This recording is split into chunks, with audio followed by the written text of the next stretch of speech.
thank you for being here today, and on behalf of the Assistance League of Wichita, thank you for volunteering to help with Gingerbread Village.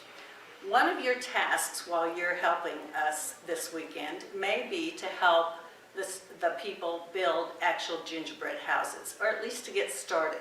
And so we want to go over that with you today so that you'll feel comfortable doing that. When people come into Gingerbread Village, they will be given a kit that contains the following items. Now, the kit could be a small kit, which is one kit, or a double kit like this one that has two complete kits. Every person gets their own kit. In the kit, you'll find that there's a piece of cardboard, and this is the base of your gingerbread house. There's a styrofoam piece that we will build the gingerbread house around. You have graham crackers that have been pre-cut. You'll have some with points on them. You'll have some that are kind of 3/4 and some that are full length. These will be the sides of your gingerbread house. Then you'll have frosting, which is the glue that you'll be building your gingerbread house with. Then there will be some cups for decorations, candies and cereals and that kind of thing. So to get started, just take some of the frosting, put it on the bottom of your styrofoam piece, and put it anywhere on your piece of cardboard. Some people like to offset it a little bit, some people like it right in the middle. There's no correct way to do that. Then I would take your sides with the points, put some frosting right on the end, and then you're going to just push it right up against the edge of your styrofoam. Same with the other side.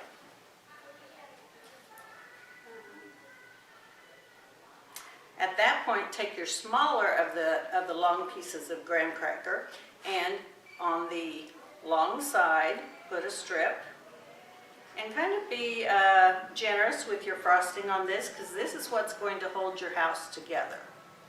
Stick it right up there. Same on the other side.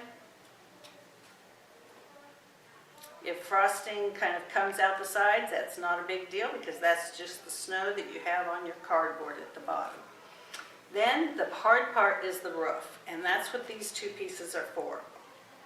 So what I would do is I would start with just putting some on each of these ends of your pointed sides. Then also just a little strip kind of inset on the inside of the roof, because this will go like this here, and then a little bit across the top. And we're going to set that on there. You may want to hold it for 10 or 15 seconds just so it doesn't slide, and be very gentle. Don't push on it, because that's where the roof can break. And you can even see kind of mine's a little bit off center. Doesn't really matter. If people are real picky, they might want it centered, but mine's okay the way it is right there. Here's the hard part, the second part of the roof. Put your piece here, put your piece here. We're going to put a little bit on these sides.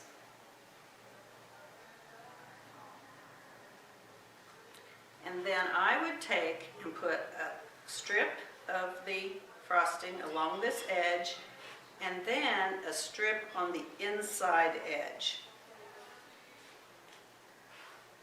What this is going to do is to help hold all of this together. And so now we'll see how we're doing. So kind of start a little bit above where the tip of your roof is and slide down. And you can see then how that frosting that I put on the inside kind of comes together between the two pieces of the roof. This is where you're going to have to help people not be impatient. They really need to hold this for maybe a minute, minute and a half, until it makes it so that it is strong enough that your roof does not slide. With younger children, you can have them say their ABCs maybe 2 or 3 times. Some of the kids, you can say, why don't you count to 100, and then when they do, say count again, and just kind of make a game of it. Tell them not to press in the middle of the roof, because that will break it, but to very gently hold it on the sides, such as we're doing here right now. And soon, this will be strong enough that we can let go.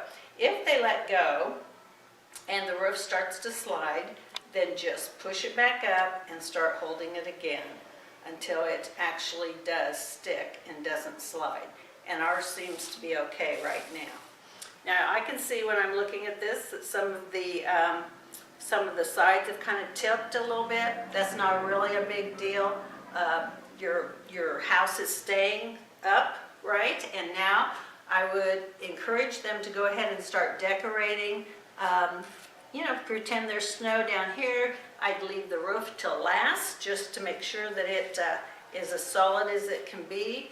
At this point, you can even put some little icicles on the edges if that's something that you want to try. This is where you use your candies and just become very creative. Little kids will sometimes make sidewalks, whatever they want to do. At this point, it really is up to the imagination of whoever the builder is. Remember that there really is no correct way to make one of these. Everyone kind of does their own. These are just some tips that have worked for me. When you're going around, there's some people who have done this for years with their families, and they really might not need your help at all.